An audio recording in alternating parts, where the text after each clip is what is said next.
तो बच्चा लोग हम लोग बात कर रहे थे इकोनॉमिक्स के चैप्टर नंबर 1 की। Introduction to microeconomics and macroeconomics हमारा चल रहा था। इसके 2 पार्ट में आपके लिए अपलोड कर चुका हूं, जिसमें पहले पार्ट में मैंने आपको माइक्रो इकोनॉमिक्स मैक्रो इकोनॉमिक्स का ओवरव्यू दिया प्लस रेगनार फ्रिश जी के बारे में बताया। दूसरे पार्ट में मैंने आपको हिस्टोरिकल रिव्यू दिया माइक्रो और मैक्रो इकोनॉमिक्स का। आज की क्लास अब यहां से इंपॉर्टेंट टॉपिक्स स्टार्ट होते हैं। आज बात करेंगे meaning, definitions and importance of micro economics की। तो बच्चा लोग आज की क्लास में हम लोग डिटेल में माइक्रो इकोनॉमिक्स को समझेंगे। माइक्रो इकोनॉमिक्स क्या है, किस किस इकोनॉमिस्ट ने कौन कौन सी डेफिनेशन दी, प्लस माइक्रो इकोनॉमिक्स क्यों जरूरी है, इंपॉर्टेंस ऑफ माइक्रो इकोनॉमिक्स। तो चलो बिना किसी देरी के साथ सबसे पहले बात करें मीनिंग ऑफ माइक्रो इकोनॉमिक्स। देखो बच्चा, जो माइक्रो इकोनॉमिक्स है वो 2 शब्दों से मिलकर बना है, एक माइक्रो और दूसरा प्लस इकोनॉमिक्स। माइक्रो का मतलब, यार माइक्रो वर्ड तो सुना है, छोटा। माइक्रो मींस छोटा, स्मॉल। या जब हम बात करें किसी भी बड़ी चीज में से एक छोटे से पार्ट को पढ़ते हो, वो आपका माइक्रो है ना। यार हम लोग, पूरी ह्यूमन बॉडी है हमारी, आपने बायोलॉजी में पढ़ा होगा, तो ह्यूमन बॉडी के छोटे से छोटे कण के बारे में पढ़ते हैं। जैसे हमारे जीन्स होते हैं ना, जीन्स को मिला मिला के फिर हमारी स्किन बनती है, फिर जाके बॉडी बनती है। तो ये जीन्स यानी पूरी बॉडी हमारी टोटल में से जब सबसे छोटे पार्ट को पढ़ते हैं, जीन्स के बारे में स्टडी करते हैं, वो आपका माइक्रो। यहां पर क्या है, इकोनॉमिक्स। इकोनॉमिक्स मींस हम लोग बेसिकली यहां पर इकोनॉमी के बारे में बात कर रहे हैं, हम यहां पर देश के बारे में बात कर रहे हैं। तो जब पूरे देश में से, पूरी कंट्री में से जब हम किसी एक सिंगल पर्सन के बारे में बात करते हैं, चाहे तो वो सिंगल कंज्यूमर हो, चाहे वो सिंगल प्रोड्यूसर हो, वो आपका माइक्रो इकोनॉमिक्स कहलाता है। देखो यार, 135 करोड़ की पॉपुलेशन में से, 135 करोड़ की जनसंख्या में से जब हम किसी एक के बारे में बात करें, वो आपका माइक्रो इकोनॉमिक्स। ठीक है, चलो रीड आउट करो जरा। तो माइक्रो मींस स्मॉल। माइक्रो का मतलब क्या होता है, small part of a thing. किसी भी वस्तु के जब आप एक छोटे से पार्ट के बारे में डिस्कस करते हो, वो आपका माइक्रो। तो माइक्रो इकोनॉमिक्स दस deals with a small part of the national economy. Micro economics किससे डील करता है, small part of national economy, हमारे राष्ट्र की अर्थव्यवस्था के जब आप एक छोटे से पार्ट के बारे में बात करते हो। जैसे एक और एग्जांपल, आपने जीडीपी के बारे में सुना, ग्रॉस डोमेस्टिक प्रोडक्ट। एक इकोनॉमी में कितने गुड्स एंड सर्विसेज बन रहे हैं, वो आपके GDP. GDP means all the goods and services. जब ऑल दी गुड्स में से किसी एक पर्टिकुलर वस्तु के बारे में बात करते हैं, वो आपका माइक्रो इकोनॉमिक्स। ठीक है, चलो और आ जाओ। It studies the economic actions and behaviour of individual units. तो बच्चा, एक इंडिविजुअल का कैसा बिहेवियर होता है, वो कैसे एक्शंस लेता है। मैं एग्जांपल फिर देता हूं। देखो यार, हम एक कंज्यूमर है, मार्केट में अगर किसी गुड्स के प्राइसेस बढ़ते हैं, तो हमारा क्या एक्शन होगा, हमारा क्या बिहेवियर होगा। प्राइसेस बढ़ रही हैं तो सर हम तो कम खरीदेंगे अब, है ना। यही तो है एक्शन, यही तो है बिहेवियर। तो इंडिविजुअल बिहेवियर के बारे में कहां पढ़ते हो, माइक्रो इकोनॉमिक्स में। Such as individual consumer and individual producer और a individual firm. The price of a particular commodity, एक कमोडिटी की प्राइस, और अ फैक्टर एक्सेट्रा। और फैक्टर प्राइस वगैरह भी कहां पढ़ते हो, माइक्रो इकोनॉमिक्स के अंदर। अच्छा यार, यहां ये वर्ड आया फैक्टर। ठीक है, तो बता ही देता हूं यार, आप लोगों को क्या बच्चा फैक्टर्स ऑफ प्रोडक्शन याद है या टोटली भूल चुके हो। किसकी बात कर रहा हूं मैं, factors of production. Micro economics में तो पढ़ा है, सॉरी क्लास 11th में तो पढ़ा है, अभी याद है या नहीं मुझे कमेंट बॉक्स में जरूर बताना। तो बच्चा, फैक्टर्स ऑफ प्रोडक्शन याद है तो गुड, नहीं याद है तो देख लो। लैंड, लेबर, तीसरा आपकी कैपिटल यानी पूंजी, और चौथा आपका इंटरप्रेन्योर यानी कि मालिक। ठीक है, जब हम किसी से जमीन लेते हैं प्रोडक्शन करने के लिए, बिल्डिंग लेते हैं प्रोडक्शन करने के लिए, क्या पे करते हो बच्चा? रेंट पे करते हैं। लेबर को क्या पे करते हो? वेजेस पे करते हो। कैपिटल के ऊपर लोन लेते हो ना, क्या पे करते हो? इंटरेस्ट पे करते हैं। जो भी मालिक होता है मालिक को मिल जाता है प्रॉफिट्स।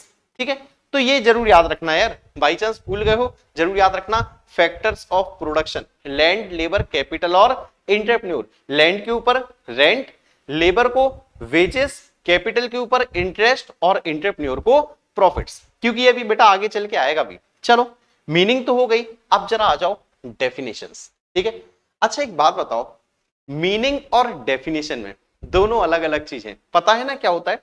जब भी आपको एग्जाम में लिखा हो डिफाइन माइक्रो इकोनॉमिक्स या लिखा हो what do you mean by micro economics, दोनों क्वेश्चन अलग अलग है। जब बात होती है ना डिफाइन की, डिफाइन का मतलब एक प्रॉपर इकोनॉमिस्ट के द्वारा माइक्रो इकोनॉमिक्स को क्या डिफाइन किया गया, समझ रहे हो? डिफाइन वर्ड आएगा तो इकोनॉमिस्ट का नाम आएगा, उसके द्वारा दी गई डेफिनेशन आएगा। जब भी पूछा जाए what do you mean by micro economics, आप क्या समझते हो, तो इससे पहले मीनिंग पढ़ी थी ना, आप भर भर के अपनी लैंग्वेज में लिख सकते हो। लेकिन जब भी डिफाइन कहा जाए ना, अपनी लैंग्वेज नहीं चलेगी, वो फिर इनकी लैंग्वेज चलेगी। ठीक है, चलो दो डेफिनेशन दी है, बेसिकली दोनों ने लगभग सिमिलर बात ही की है। पढ़ते हैं एक एक से। सबसे पहले है, नाम बड़ा अजीब है, मॉरिस डॉब। तो मॉरिस डॉब के द्वारा एक डेफिनेशन दी गई है, micro economics is in fact a microscopic study of the economy. बच्चा माइक्रोस्कोप सुना सुना लग रहा है ना, 7th 8th क्लास में बायोलॉजी की क्लासेस में शायद हमने सुना है, माइक्रोस्कोप से देखते थे, एकदम छोटा पार्ट जो होता था ना हमारे सेल्स वगैरह, वो हमें नजर आते थे। याद है? नहीं है? शायद हो सकता है याद हो, है ना? तो माइक्रोस्कोप वर्ड क्यों यूज किया? क्योंकि हम यहां से स्मॉल पार्ट को ढूंढते हैं। किसको? Small part. स्मॉल पार्ट भी किसका? इकोनॉमी का, हमारे देश का। जब एक छोटे से पार्ट के बारे में बात करते हो, माइक्रोस्कोपिक पार्ट के बारे में बात करते हो, तो वो आपका माइक्रो इकोनॉमिक्स। किसने कहा? मॉरिस डॉब ने। ठीक है, माइक्रोस्कोपिक वर्ड समझ गए ना, छोटा पार्ट, स्मॉल पार्ट के बारे में बात करते हो। ऐसे ही इन्होंने भी सेम लगभग यही बात की, प्रोफेसर एपी लर्नर। ठीक है, प्रोफेसर एपी लर्नर, यार 4-5 लाइन की डेफिनेशन खींच दी, लेकिन बात घूम फिर के यही एक लाइन वाली है। देखो जरा, तो micro economics consist of looking at the economy through a microscope. ये कह रहे हैं इकोनॉमी को जरा माइक्रोस्कोप से देखो, यानी जैसे हमारी बॉडी है ना, तो बॉडी को माइक्रोस्कोप से देखो, सबसे छोटा पार्ट क्या दिख रहा है। ऐसे ही इकोनॉमी को, देश को माइक्रोस्कोप से देखो, तो एक सिंगल कंज्यूमर दिखेगा, एक सिंगल प्रोड्यूसर दिखेगा, एक सिंगल पर्टिकुलर कमोडिटी दिखेगी, है ना? यही तो है ना। तो microscope as it were to see how the millions of cells in the body of economy। तो इन्होंने कहा हमारी इकोनॉमी में कितने सेल्स नजर आ रहे हैं, और इकोनॉमी के सेल्स कौन से होंगे? वही कंज्यूमर प्रोड्यूसर, है ना? Single person, single commodity. देखो क्या क्या नजर आएगा, इंडिविजुअल्स नजर आएंगे, हाउस होल्ड्स नजर आएंगे कंज्यूमर की तरह, इंडिविजुअल फर्म नजर आएंगी प्रोड्यूसर की तरह, play their part the working of the whole economic organism. तो पूरी इकोनॉमिक ऑर्गेनिज्म को ठीक तरीके से चलाने के लिए किसकी जरूरत पड़ती है? प्रोड्यूसर की, कंज्यूमर की। वही है आपके माइक्रोस्कोपिक पार्ट। तो देखा जाए लगभग सिमिलर डेफिनेशन ही थी। आज की क्लास में एक और मैं आप लोगों को बेटा इंपॉर्टेंट टॉपिक पढ़ाना चाहता हूं, वो है स्कोप ऑफ माइक्रो इकोनॉमिक्स। अभी बच्चा माइक्रो इकोनॉमिक्स का स्कोप, स्कोप वर्ड शायद याद हो। स्कोप, जब भी स्कोप आता है, स्कोप मींस होता है आपका एरिया ऑफ स्टडी या फील्ड ऑफ स्टडी। एरिया या फील्ड तो समझते हो ना। स्कोप मींस माइक्रो इकोनॉमिक्स के अंदर आपको क्या क्या पढ़ना है, माइक्रो इकोनॉमिक्स में क्या पढ़ोगे। तो देखो बच्चा 3 ही पॉइंट है, सिंपल से पॉइंट है। सबसे पहला थ्योरी ऑफ प्रोडक्ट प्राइसिंग। यार सारी चीज ना नाम से ही पता कर लेना। प्रोडक्ट प्राइसिंग, सपोज करो मेरे हाथ में ये पेन है, ये बताओ ये पेन की प्राइस कैसे डिटरमाइन होती है? आप कहोगे सर पेन की प्राइस हम देखेंगे कितनी डिमांड है, कितनी सप्लाई है, मार्केट में डिमांड और सप्लाई फोर्स देखोगे और सर प्राइस डिटरमाइन हो जाएगी। बिल्कुल सही बात है यार, लोकल मार्केट की बात करते हैं। सपोज करो सब्जी बाजार की बात करें, आलू की प्राइस कैसे डिटरमाइन होती है? आप कहोगे sir again demand and supply. आलू की डिमांड ज्यादा है मार्केट में लेकिन सप्लाई कम है, क्या होगा? प्राइस बढ़ जाएगी, क्योंकि डिमांड तो बहुत कर रहे हैं ना लोग, सामान नहीं है, डिमांड, आप प्राइस बढ़ जाएगी। तो बच्चा प्राइस डिटरमाइन कैसे होती है, वही तो पॉइंट है ना, प्रोडक्ट प्राइसिंग। तो क्या देखते हो यहां पर प्रोडक्ट प्राइसिंग में? माइक्रो इकोनॉमिक्स पढ़ रहे हैं तो प्रोडक्ट प्राइसिंग में क्या देखोगे? इंडिविजुअल कंज्यूमर की डिमांड को और इंडिविजुअल प्रोड्यूसर की सप्लाई को। जहां पर डिमांड और सप्लाई इक्वल होगी वहां आपकी प्राइस डिटरमाइन हो जाएगी। देखो जरा रीड आउट करो, the price of an individual commodity is determined by the market forces. जब भी ये मार्केट फोर्सेस लिखा हो, market forces means demand and supply forces की बात हो रही है, ठीक है, ऑफ डिमांड एंड सप्लाई, लिख भी दिया आगे यार, है ना। तो micro economics is concern with the demand analysis, that is एक कंज्यूमर की डिमांड, और supply analysis that is a producer supply. तो शायद आप लोग समझ गए होंगे कि यहां बेसिकली एक कंज्यूमर की डिमांड और एक प्रोड्यूसर की सप्लाई की बात हो रही है। सेकंड पॉइंट पर आओ, थ्योरी ऑफ फैक्टर प्राइसिंग। यार ये वर्ड जस्ट अभी आपको थोड़ी देर पहले पढ़ाया, फैक्टर प्राइसिंग, भूल गए क्या? हाँ सर याद है सर, क्या याद है? फैक्टर, फैक्टर्स ऑफ प्रोडक्शन, याद करो, फैक्टर्स ऑफ प्रोडक्शन भैया, लैंड, लेबर, कैपिटल, एंटरप्रेन्योर, वही बच्चा वही यार। तो लैंड के ऊपर क्या पे करते हो? रेंट। लेबर को क्या पे करते हो? वेजेस। कैपिटल के ऊपर क्या पे करते हो? इंटरेस्ट। एंटरप्रेन्योर, मालिक को क्या पे करते हो? प्रॉफिट। तो वही तो है यार, वही तो है फैक्टर प्राइसिंग, कि फैक्टर्स ऑफ प्रोडक्शन की प्राइस कैसे डिटरमाइन करते हो। देखो बच्चा रीड आउट करो, in micro economics land, labour, capital और entrepreneur are the factor that contribute to the production process. तो प्रोडक्शन प्रोसेस में चार फैक्टर होते हैं, लैंड, लेबर, कैपिटल, एंटरप्रेन्योर। तो माइक्रो इकोनॉमिक्स जो है वो हेल्प करता है determining the factor rewards for. तो माइक्रो इकोनॉमिक्स हेल्प करता है कि आप क्या रिवार्ड पे करोगे, आप बदले में क्या दोगे, लैंड के बदले में क्या दोगे, लेबर के बदले में क्या दोगे, कैपिटल पे क्या दोगे, एंटरप्रेन्योर मालिक को क्या दोगे, वही लिखा हुआ है आगे। देखो land, labour, capital, entrepreneur in the form of rent दोगे, वेजेस दोगे, इंटरेस्ट दोगे और प्रॉफिट दोगे, ठीक है। चलो एक और पॉइंट पर आ जाओ, एक अंतिम पॉइंट क्या है? Theory of economic welfare. बच्चा अभी economic welfare, welfare means, welfare means लोगों की भलाई, तो लोगों के भलाई के लिए यहां है इकोनॉमिक वेलफेयर। तो हमारी इकोनॉमी का वेलफेयर कैसे होगा, है ना। आओ जरा, theory of welfare basically deals with the efficiency in the allocation of resources. बच्चा एक इंपॉर्टेंट पॉइंट आ गया, क्या है? Allocation of resources. एलोकेशन भी कैसे करना है? एफिशिएंटली। देखो यार बच्चा, हमने एक मशीन लगाई, मशीन का प्रॉपर यूटिलाइजेशन ना हो तो यार मजा नहीं आएगा ना। एग्जांपल देता हूं, सपोज करो एक मशीन है जिससे एक दिन में 1000 पेन का प्रोडक्शन होना चाहिए। कितने पेन का प्रोडक्शन? 1000।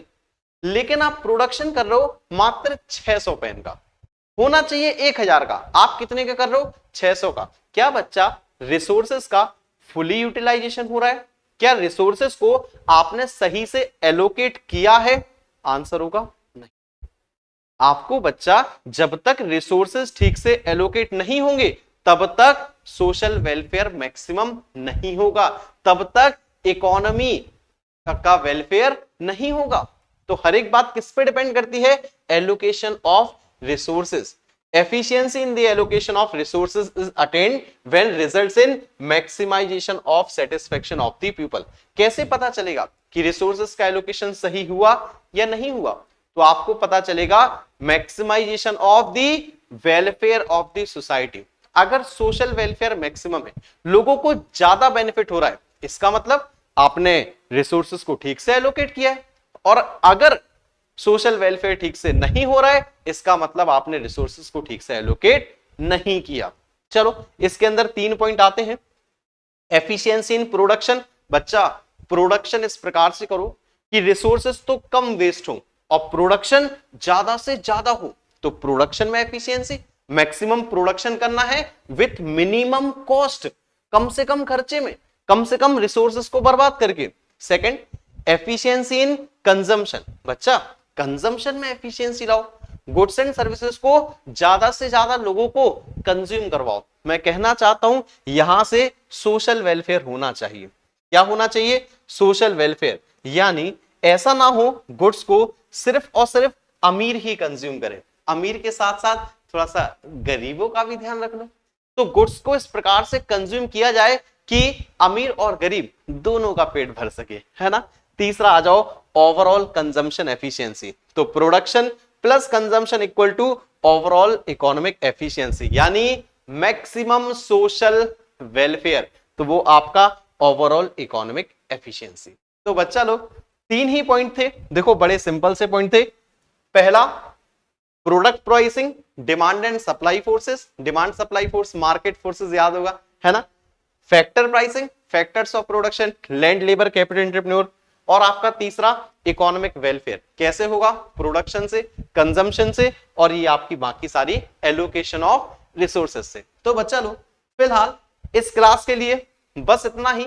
आपके फीचर्स बचे हैं तो वो हम लोग नेक्स्ट क्लास में कंटिन्यू करेंगे। तो आज की क्लास अटेंड करने के लिए आप सभी लोग का बहुत बहुत सारा ढेर सारा धन्यवाद। किसी को कोई भी डाउट हो, सुझाव हो, या हमारी क्लासेस अच्छी लगती हो तो आप हमें इंस्टाग्राम पे फॉलो कर सकते हो। मिलूंगा आप लोगों से बहुत ही जल्द नेक्स्ट क्लास में। Okay, thank you so much for attending this class.